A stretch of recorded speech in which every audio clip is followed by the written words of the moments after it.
everyday thing. It takes 2 batteries at a time to power the pump.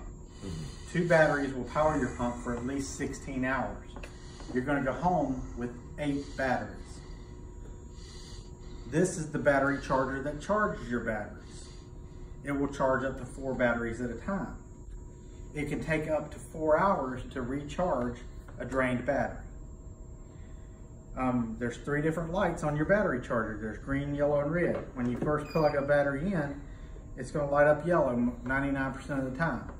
Yellow means it's checking the battery you're charging it. Green means the battery is fully charged and ready to use. Red means there's either a problem with the battery or you slid it into. If you move the battery to a different slot and it lights up red in that other slot, it's a problem with the battery. You just let us know where to replace the battery. If there is ever a problem with the battery charger itself, if it's malfunctioning, you'll get a telephone symbol light up on the little display. You just call us, we'll get you another battery charger. Now, every 70 uses of a battery, this is not something you're going to have to count every time you use a battery. It's going to remind you that you need to calibrate the battery. And what it looks like when you need to calibrate a battery, this light starts flashing and you get a battery symbol with the pocket number in the middle of it, light up on the display. While that light's flashing, you press the number, it'll start the calibration. If you don't press the number and you don't do anything, it just starts charging the battery like it normally would. And it can take up to 12 hours to calibrate a battery. If you think I'm absolutely positive I'm going to need that battery in the next 12 hours, you don't have to do anything, it'll charge the battery. But if you constantly keep ignoring the calibration, it will affect how long the batteries last you. So if you're not going to need that battery, just hit the button, let it do its calibration. When the light turns green, it's ready to use. These batteries are good for 3 years, 36 months, or 360 uses. You don't have to keep track of that. There's a manufacturer date on the back of it. We keep track of it. Inside of your controller, right here, there's an emergency battery. If you're wearing these 2 batteries and those batteries run out of juice, this will power your pump for at least 15 minutes. But on your controller, there's a battery fuel gauge. And to activate the fuel gauge, you just press and release the battery button and it lights up on 4 lights if the batteries are fully charged. And as you're using the batteries, it's going to go down in 25% increments. Now, it's up to you when you change the batteries. If you wait till these have 15 minutes of battery power remaining, you're going to get a little yellow diamond that's going to light up here. And it's going to start beeping at you saying, hey, it's time to change your batteries. If you ignore that beeping and these batteries get down to 5 minutes of battery power remaining, you're going to get this battery symbol on here. It's going to light up red. And it's going to be beeping at you again. And it's also whatever speed we set your pump at. Say it's 5,400 RPMs. We're going to set a low speed limit, which is the lowest that pump should go, at 5,100. So when you get down to that 5 minutes of battery power remaining, it's going to drop that speed down to that 5,100 to conserve that last 5 minutes of battery power. And if you ignored all that beeping and those batteries run completely out, then you run on your emergency battery. And what it looks like if you're running on your emergency battery, this is what you're going to plug up to at night. This will power your pump while you're asleep. So you don't have to worry about batteries running out while you're asleep. So if the power goes off to your home in the middle of the night, that's the alarm the thing's going to give you when you're running off your emergency battery. And you can see it says connect power immediately, backup battery. It means it's using this battery.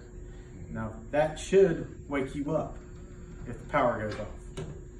And then you just put on those batteries, and when the power comes back on, you can plug back up to your wall outlet.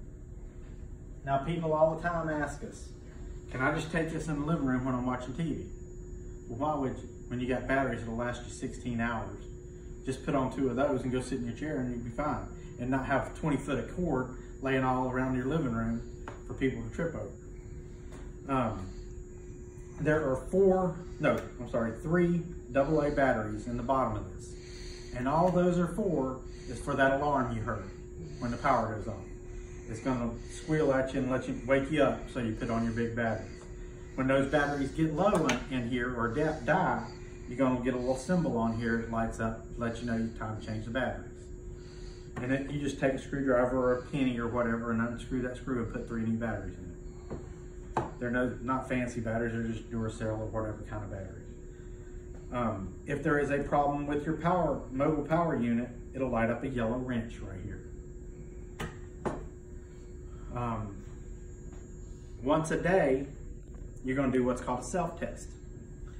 And what that is, it checks the system, makes sure everything's working like it's supposed to. And to do that, you press and hold this battery button down for 5 seconds.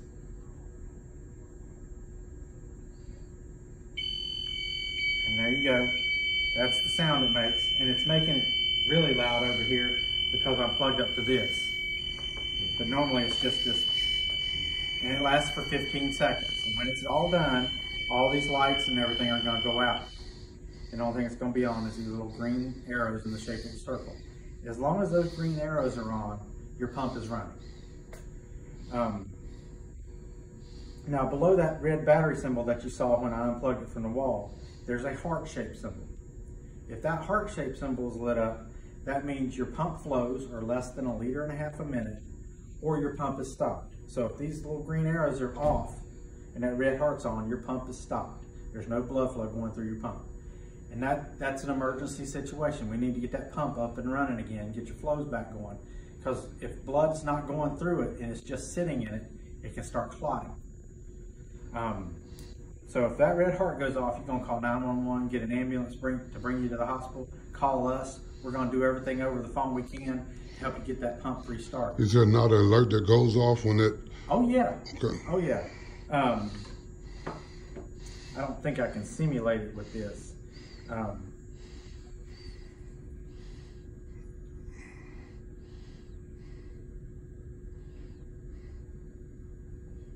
see.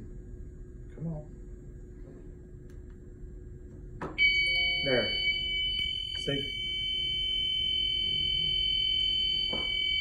And then once the situation resolves, it'll go off.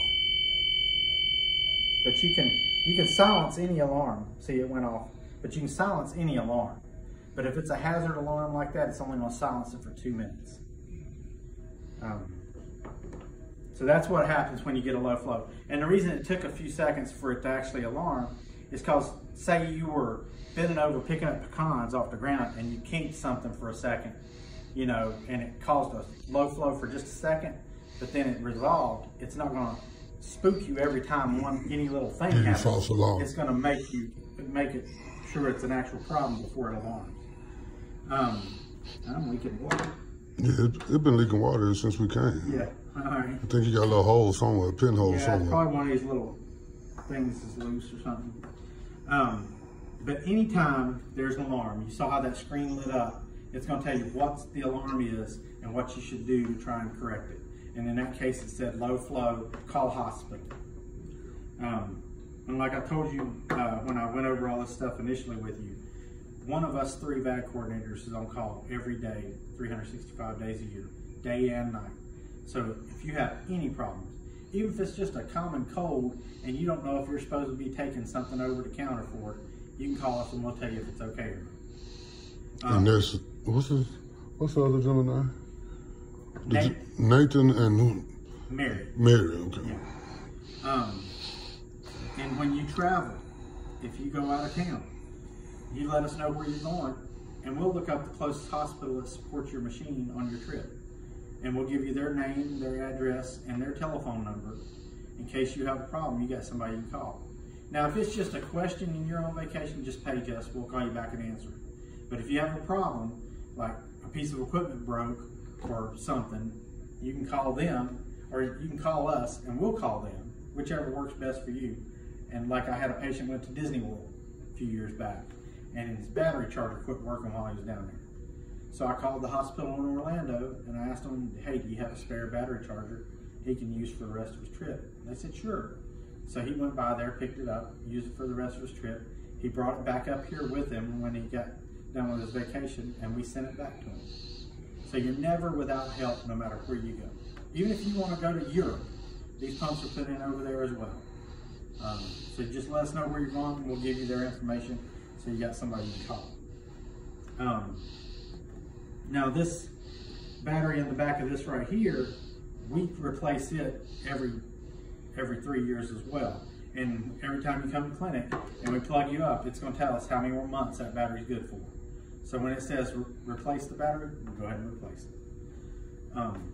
The pump itself connects to your left ventricle and to your aorta. So it's because it's a left ventricular device. So left ventricle to your aorta. This cord that comes off your pump motor is called a percutaneous lead in the flashcards and in the book. And all percutaneous means is through the skin. It's Latin for through the skin. We call it a drive line. And inside of this cable is 6 wires. There's a primary and a backup for each of the 3 phases of power that motor needs. When you're changing from the mobile power unit to batteries, you want to change over 1 cable at a time. If you disconnect both of them, you're going to run off your emergency battery. So it will alarm if you disconnect them both, but it's not going to stop your pump because you got the emergency battery. So when I disconnect one of the cords, it's going to start beeping, and it lights up a little light next to that cord that I unplugged. That's a power cable advisory light. All that light means is one of your cables is disconnected or the battery